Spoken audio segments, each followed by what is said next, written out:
Aku tidak approve kah? Approve dah! Tiket dah beli? Belum. Habis! Kita bincang dulu dalam grup!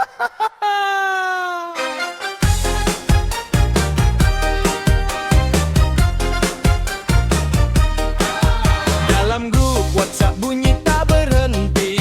Seorang nak Thailand, seorang nak Bali. Yang lain kata mana-mana boleh pergi. Sampai 3 pagi masih belum pasti. Hafiz sibuk cari tiket murah. Kucek pula kira budget yang susah. Bin kata hotel mesti mewah. Tapi bila bayar semua mengeluh. Paspor tak ada? Ada. Duit cukup? Entahlah. Lip dah lulus? Alhamdulillah. Kalau tak jadi, kita sembang lagi lah.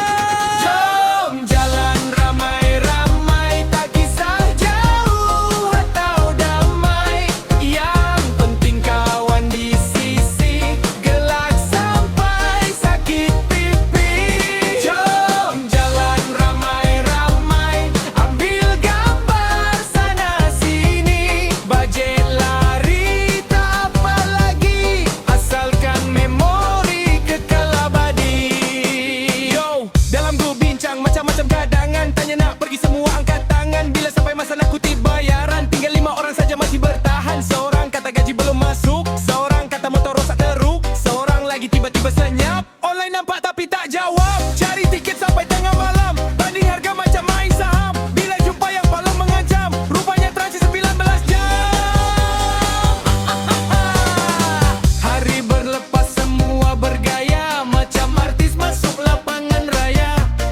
Sampai airport tercari-cari, rupanya paspor tertinggal dalam taksi. Naik kapal semua teruja, selfie sana selfie sini juga. Pramugari lalu pun disapa, kawan sebelah dah lena terlupa. Bag dah cek, phone charge, cloud egg, paspor mana? Dalam beg siapa? Kalau sesat kita cari jalan, kalau lapar kita cari makan, kalau hujan kita berteduhan, kalau gaduh kejap terus bermaafan. Sebab kawan bukan sekadar teman, mereka warna dalam perjalanan. Destinasi boleh bertukaran, persahabatan jadi kenangan. Thailand ke Indonesia ke Vietnam ke Korea ke China ke Jepun ke Turki ke mana-mana je. Asal geng cukup korum, asal gelak tak berhenti, asal dapat cuti bersama, itulah trip paling bersekali. Jom jalan ramai-ramai, tak kisah jauh atau damai. Yang penting kawan di sisi, gelak sampai sakit pipi. Jom jalan ramai-ramai, kenangan jadi inspirasi.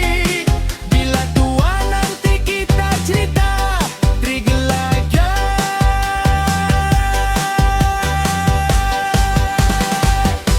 Sepanjang usia.